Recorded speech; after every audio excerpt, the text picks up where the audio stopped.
Voilà. Donc, pour expliquer, on va comprendre pourquoi il est nécessaire que vous fassiez les changements de votre formulaire. Donc, quand vous cliquez sur le lien de partage de formulaire, vous arrivez sur votre compte System.io. Donc, si vous voulez créer, évidemment, hein, parce que si vous n'avez pas, il faut créer un compte.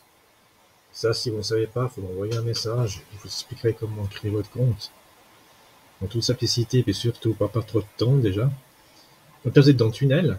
Là, le formulaire j'ai partagé va se trouver ici, c'est partage formulaire ProAS, n'est-ce pas? Quand vous cliquez dessus,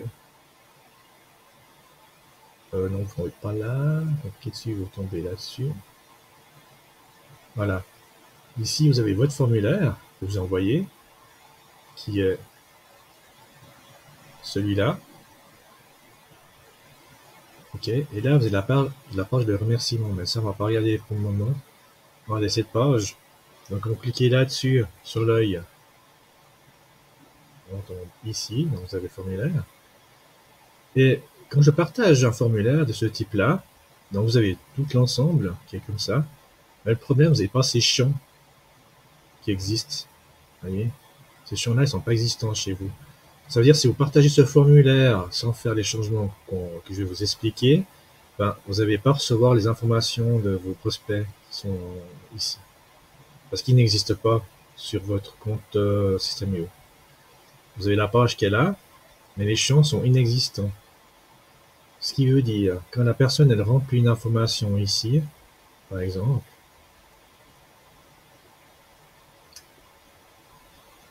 voilà, on est dans contact, ici, hein, donc contact et contact, ça tombe là-dessus. Donc là, j'ai enregistré deux personnes en format test pour vous montrer l'exemple.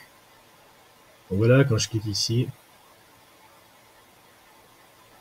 quand je clique là-dessus, voilà, j'espère que ça n'a pas trop traîné. Voilà, pour accélérer, parce que ça traîne, je ne sais pas pourquoi, la connexion n'est peut-être pas super bonne, c'est bizarre, mais enfin bref. De toute façon, ça arrive chaque fois quand je fais une vidéo, évidemment. Donc là, vous voyez, vous avez le contact test. Voilà. Test machin. Donc le mail, ça. Donc ça va. Ça, vous allez recevoir par ces existants, ces champs-là. Mais vous voyez, les champs qui existent, ils sont ici. Voilà. Et tous ces champs-là. Et comme on a vu dans le formulaire, vous avez par exemple un champ, quels sont vos services, par exemple. Ce champ-là, il n'existe pas ici. Pour le créer, il faut cliquer là-dessus sur Ajout un nouveau champ personnalisé. Vous cliquez là-dessus. Vous mettez par exemple quels sont on va reprendre ce qu'on a vu là avant. Quels sont vos services, voilà.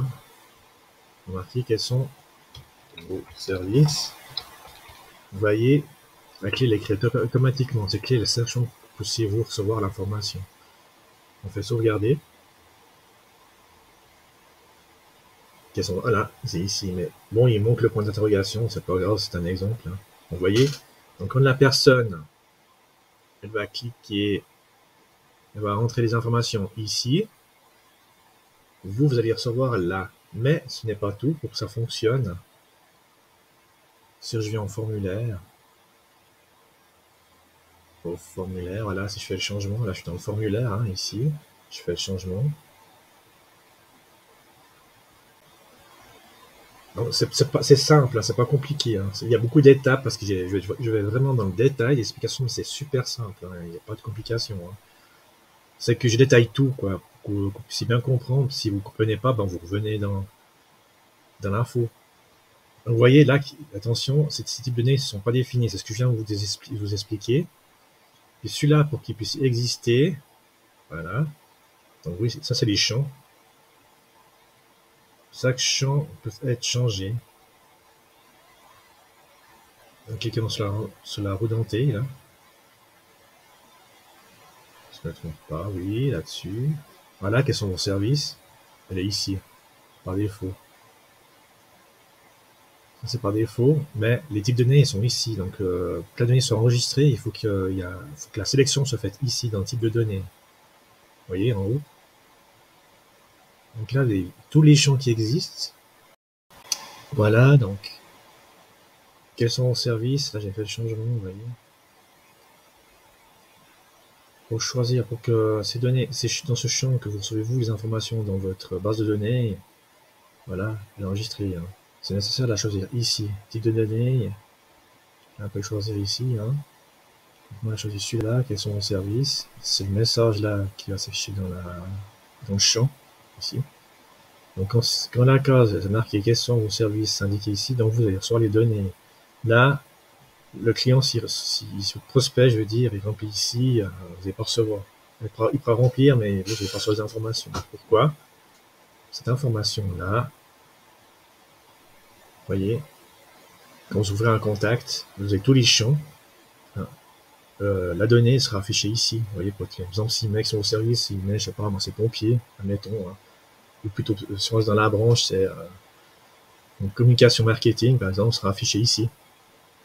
Vous pouvez lire les données ici, vous. C'est ça qui est bien d'avoir justement un système qui archive en fait les données. Comme ça, vous pouvez garder contact avec la personne, puis vous savez exactement où elle est, par exemple, la ville, vous savez où elle habite, tout ce qu'elle fait. Et puis, si vous entrez toutes les informations qui sont là, vous avez besoin, ben, vous pourrez mieux justement entrer en contact avec votre prospect, puis créer une relation de confiance qui, par la suite, ben, si tout se passe bien pour vous, ben, si la personne est intéressée, ben, ça pourra devenir un client.